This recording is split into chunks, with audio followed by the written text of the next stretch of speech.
Shri Gurubhyo Namaha. Namaste. Today we are going to see our fourth Subhashitam.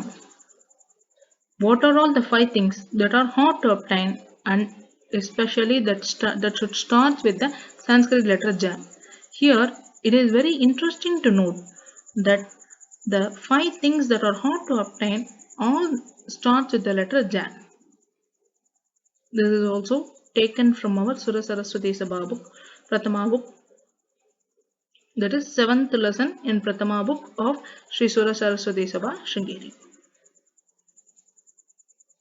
The Subhashitam is Janani Janma Bhumischa Janhavi cha Janardanaha Janakah Panchamaschaiva Jakarah Panchadullabaha. One more time, let me repeat. Janani Janma Bhumischa Janhavi cha Janardanaha Janakah Panchamaschaiva Jakarah Panchadullabaha. Here Janakaha comes as the Vasarga. Since Pa comes after that, we have to say Janakah Panchamaschaiva.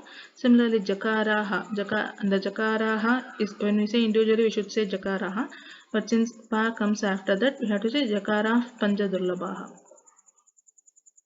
Now, let us see the Padachedaha. Padachedaha is the splitting of words. We shall split it as Janani, Janma Bhumihi, Cha, Janhavi, Cha, Janardanaha, Janakaha, Panchamaha, Cha Eva, Jakaraha, Panchadurlabaha. Here, we can easily find that the Padachedaha of any shloka is the first step to find the exact meaning. So it must be completely correct. That is the main thing in Padachedaha. Then we shall see the meaning of each and every words that we splitted using Padachedaha.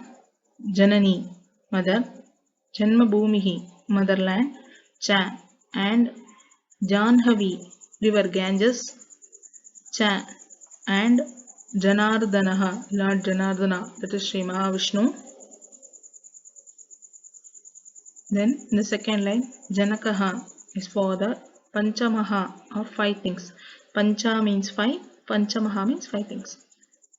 Cha, and Eva, only, Jakaraha, those starting with letter Ja, Pancha, five, Durlabaha, hard, difficult to obtain. Now we shall see the Anvaya also of the shloka. We already see the Padachedaha. Anvaya comes as Janani, Janmabhumihi cha, Janhavi cha, Janardanaha cha, Janakaha, Panchamaha cha, Eva Pancha Jakaraha Durlabaha.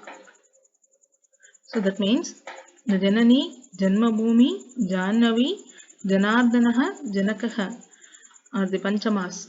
There is the five things that starts with Ja and it is Durlabaha.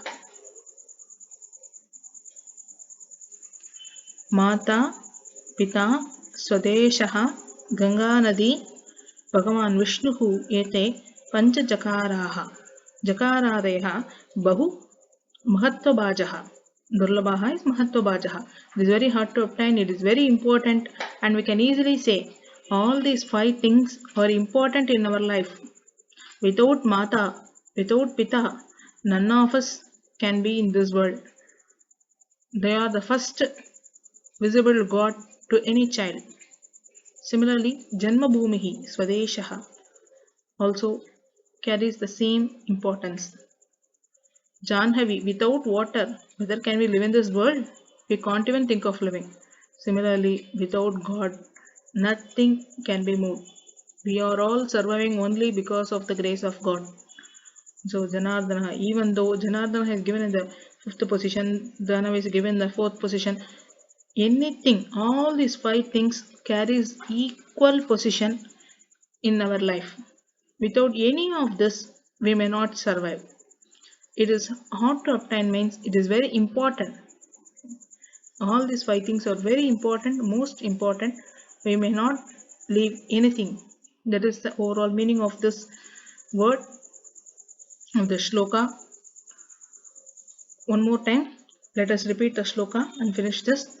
जननी जन्मभूमिश्च जाह्नवी च जनार्दनः जनकः पञ्चमश्चैव जकाराः पञ्चदुर्लभाः. धन्यवादः.